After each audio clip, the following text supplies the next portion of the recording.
ऑस्ट्रेलिया د West Indies team په ټیسټ میچ کې په 27 رنزونو باندې ټوټل ټیم آؤٹ کړی دی. د آسټرالیا ټیم یو بل ریکارډ جوړ کو په ټیسټ فارمیټ کې. دینه مخکې د آسټرالیا بالینګ اٹیک د انډیا ټوټل ټیم په 36 رنزونو آؤٹ کړو چې هغه هم په ټیسټ کې یو ډیر غټ ریکارډ جوړ کړو. او اوس د آسټرالیا بالینګ اٹیک د ویسټ انډیز ټیم په 27 رنزونو باندې ټول ټیم آؤٹ کړی دی چې دا هم په ټیسټ فارمیټ کې یو غټ ریکارډ جوړ کو جی.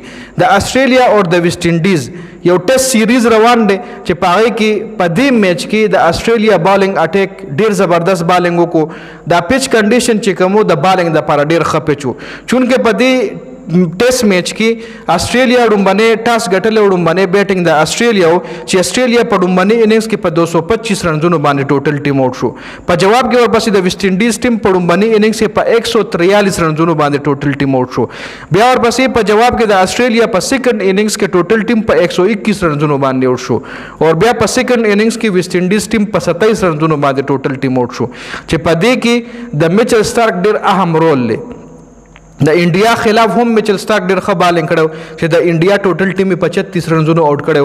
او په دې میچ کې هم میچل سٹارک داسې بالینګ کړی دی چې 9 رنزونه ورکړي دي او 6 وکټ یې ترلاسه کړي دي. جی د میچل سٹارک په سپیل باندې هم خبره کو خو د ویسټ انډیز د طرفه هایست سکور چې کم شوی دی په 27 رنزونو کې جسټن ګریوس چې کم دی 11 رنزونه جوړ کړي دي. نو ټول بیټسمنان چې کوم د ویسټ انډیز ټول بیټینګ لاین اپ چې کم دی 10 نخکته سکور چا 0 چا 1 چا 2 چا 0 چا 5 چا 6 دغه رنګ سکور کړی دی. او صرف جسټن ګریوس چې کم دی پکې ډبل ډیجټ ته اوړېدل دي په 11 رنزونو باندې جسټن ګریوس آؤٹ شوی دی. د آسټرالیا طرفه میچل سٹارک 7.3 اوورونه کړی دي لکه 19 اوور یې کړی دی چې په هغه کې 9 رنزونه ورکړي دي او 6 وکټ یې ترلاسه کړي دي. جی میچل سٹارک ورسره جوش هیزلوډ د آسټرالیا بل فاست بالر 15 اوور کړي دي په 15 اوورونو کې 10 رنز ورکړي دي او یو وکټ یې ایستلې ده. دینه علاوه د آسټرالیا بل فاست بالر سکاټ بولند چې کم دی 2 اوور کړي د بالینګ فګر په 2 اوورو کې 2 رنز ورکړي دي او 3 وکټ د ظالم بچي ایستلې دي.